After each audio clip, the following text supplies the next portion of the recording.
Bonjour Benoît Apparu. Bonjour. Vous êtes ancien ministre, actuel maire de Châlons-en-Champagne et porte-parole de Planète A. Et c'est à ce titre que j'ai le plaisir de vous accueillir sur TV5 Monde, parce que TV5 Monde est partenaire d'une grande rencontre qui va avoir lieu dans votre ville dans quelques jours. Donc ça va avoir lieu les 27 et 28 juin, où vous allez débattre avec un grand nombre finalement d'interlocuteurs d'une question qui nous préoccupe tous pour l'avenir de la planète, c'est-à-dire l'agriculture de demain, et en concernant notamment les sols. Mais pourquoi finalement vous réunissez tous les experts pour parler de cette question aujourd'hui?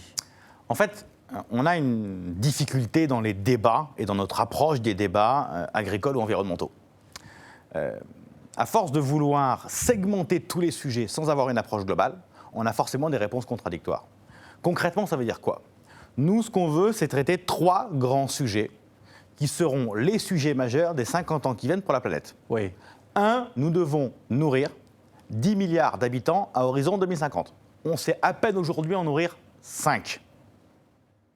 Ça nécessite de produire plus, pas moins, plus d'agriculture. Mais il faut le faire en préservant nos ressources. C'est-à-dire donc produire mieux aussi. C'est plus et mieux, évidemment. Simplement, vous savez, quand on est aujourd'hui dans un débat où on nous parle sans arrêt, à juste titre, du bio, la conséquence du bio, c'est de produire moins. C'est mieux, mais c'est moins. Oui, mais Or, ça répond bio, à la problématique franco-française, qui est une problématique essentielle. Ça ne répond pas à la problématique mondiale. Un exemple très concret. J'étais il y a quelques jours pour présenter Planète A à une réunion du G7, des experts du G7, sur la sécurité alimentaire, à Ouagadougou. En Afrique de l'Ouest, aujourd'hui, les Africains produisent 75 millions de tonnes de céréales par an. À horizon 2050, ils en ont besoin de 350 millions, fois 5. Oui. Donc on va avoir besoin de produire plus. La question, c'est comment on fait pour produire plus et mieux, tout en préservant effectivement toutes nos ressources. Oui. L'eau et sa qualité, les sols et leur qualité, la biodiversité bien évidemment. Et comment on fait ça? 3e enjeu planétaire, tout en luttant contre le réchauffement climatique. Oui. Et nous, notre business model, comme on dit dans le privé, c'est de dire on a ces 3 enjeux-là, ils sont en grande partie contradictoires. Comment on arrive à les réconcilier? Et on veut les réconcilier en mettant, comme on dit, tout le monde autour de la table. Des scientifiques, universitaires, des ONG, des agriculteurs, le monde économique dans sa dimension industrielle comme bancaire, et le monde administrativo-politique.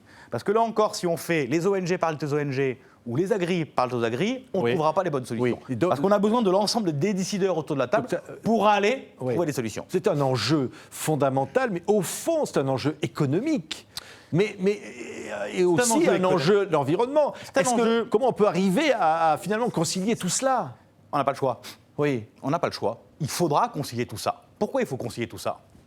Si demain, on se concentre exclusivement sur les questions de biodiversité, sur les questions de qualité des sols, sur les questions de préservation des ressources, sans s'occuper des questions de sécurité alimentaire des gens qui n'ont pas de quoi bouffer, on va générer des crises économiques et politiques majeures.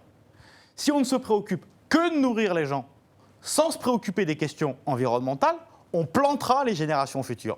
Donc on n'a pas le choix. Il faut réconcilier. Rien n'est prioritaire au fond. On dit là, protéger la planète. Il y a plein de choses et en même temps l'impératif de nourrir, c'est-à-dire. On a un impératif évidemment de protéger la planète et les générations futures. Et ça c'est intangible. C'est un impératif intangible.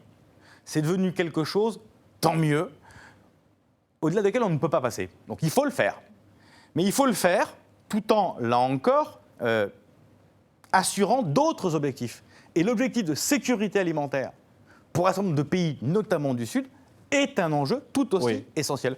Donc il faut trouver les deux. Est-ce qu'on peut le faire? La réponse est oui. On peut répondre à ces Vous pensez qu'on peut trouver des solutions? Alors là, vous parlez notamment d'Afrique. Très concrètement, des exemples très concrets, très opérationnels. Peut avoir d'autres modèles de développement aujourd'hui pour son agriculture. J'ai jamais dit, et je ne dirai jamais, qu'il faut impérativement calquer ce que nous avons fait en Afrique. On a fait beaucoup de conneries. Donc on ne va pas les dupliquer ailleurs. Mais on ne va surtout pas les imposer aux Africains. Et on ne va surtout pas les imposer ailleurs. Il faut trouver des équilibres. Et on peut les faire. Et on peut réconcilier ces enjeux. Je vous donne un exemple très opérationnel, très concret. Il y a un truc qui existe depuis des millénaires qui s'appelle la photosynthèse. Photosynthèse, c'est la capacité des plantes à capter le carbone et rejeter l'oxygène. Bon. C'est exactement ce dont on a besoin pour lutter contre le réchauffement climatique. La question, c'est comment on arrive à produire plus de biomasse tout au long de l'année pour pouvoir capter du carbone et séquestrer du carbone dans les sols plutôt qu'il parte dans l'atmosphère, ce qui génère le réchauffement climatique. Aujourd'hui, nous avons une agriculture en France comme ailleurs, qui est une agriculture où en général on a un couvert végétal sur une parcelle 6 mois par an. Le temps que ça pousse, après on coupe, on ne replante pas. Comment on fait pour en assurer un couvert végétal toute l'année pour pouvoir capter du carbone et séquestrer du carbone dans le sol toute l'année? Là, vous réconciliez deux enjeux qui sont vécus comme contradictoires, à savoir produire d'un côté plus de matière permettant de nourrir plus de monde, et parallèlement à ça, séquestrer du carbone dans le sol, donc lutter contre le réchauffement climatique. Et en même temps, il y a un impératif, on le voit bien sur le glyphosate, on le voit bien sur les produits phytosanitaires, on le voit bien sur les pesticides, de protection de la santé publique, au fond. C'est bien pour ça qu'il ne faut pas reproduire ce que nous avons fait, nous, ailleurs. Et qu'il ne faut pas importer tout ce que nous avons fait ailleurs, parce que ce ne sont pas des solutions durables. Et donc, nous devons, là encore... Prenons l'exemple du glyphosate, il est intéressant. Oui. Intéressant sur les techniques de débat que nous avons. Nous avons aujourd'hui, entre le monde environnemental et le monde agricole, une impossibilité totale de discuter de façon dépassionnée de la question du glyphosate. C'est impossible. C'est devenu tellement passionnel pour les uns et pour les autres que le débat est devenu impossible. Or, ce n'est pas en ayant des oppositions intangibles entre les uns et les autres qui refusent maintenant de s'écouter sur ces sujets-là qu'on trouvera des solutions pérennes. C'est devenu quasiment idéologique. Vous ne pouvez plus parler du glyphosate en bien ou en mal sans recevoir 300 000 tweets en opposition frontale. Il faut qu'on aborde ces débats de façon dépassionnée. À condition que chacun ne défende pas sereine. Que ses intérêts ou les intérêts de lobby ou les intérêts économiques. Tout le monde défend ses intérêts, c'est normal. Le monde agricole défend ses intérêts, le monde industriel le sien, comme le monde environnemental défend les siens. Finalement tout le monde. Ben justement, il n'y a pas d'autorité suprême pour décider de ça. C'est bien pour ça qu'il faut mettre tout le monde autour de la table, où tout le monde devra faire des efforts, accepter la discussion. Je donne un exemple intéressant. L'année dernière, à l'occasion du premier forum Planeta, nous avons mis sur le même plateau, à la fin du forum, Pascal Canfin, à l'époque patron du WWF France, et Christiane Lambert, patronne de la FNSEA, pour signer une déclaration d'intention commune. Qui disait quoi? On n'est pas d'accord sur tout. On va continuer à s'engueuler sérieusement.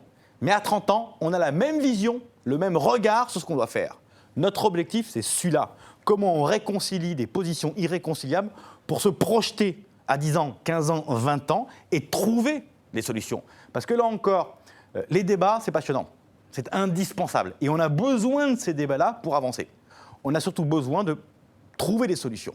Et nous, notre rôle à Planeta, c'est de générer ces débats-là, mais aussi de présenter des solutions opérationnelles pour avancer. Oui, et vous allez les présenter à qui? Au président Macron? Non, à tout le monde. Oui. Aux chefs d'État africains qui sont présents, aux chefs d'État africains. C'est l'occasion de ce type de forum-là. Je donne un exemple. On a mis en valeur l'année dernière une association nigérienne qui s'appelle Just Green.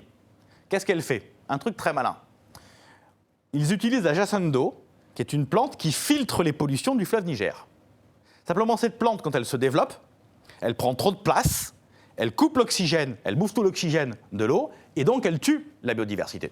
Ben, ils les plantent, ils les coupent avant qu'elles ne prennent trop de place, et ensuite ils les mettent dans un appareil, peu importe comment il s'appelle, pour produire de l'électricité. Et donc vous avez un cycle qui est intéressant, parce que ça vous fait une production d'électricité, donc un revenu pour les agriculteurs. Ça vous permet d'utiliser une plante pour produire de l'énergie, et ça vous permet de dépolluer le fleuve Niger. Voilà un cycle qui est intéressant. Ben, ce sont ces exemples-là qu'on trouve aux quatre coins du monde, aussi bien en Bolivie qu'en Chine, qu'en Inde, qu'en Afrique ou qu'en France, que le Forum Planeta veut présenter à l'ensemble du panel d'experts qui sera présent les 27 et 28 juin prochains. Merci beaucoup Benoît Apparu et TV5 Monde, donc heureux d'être partenaire de ce Forum Planète A qui donc se déroule, vous l'avez dit, les 27 et 28 juin à Châlons en Champagne. Merci Benoît Apparu. Merci.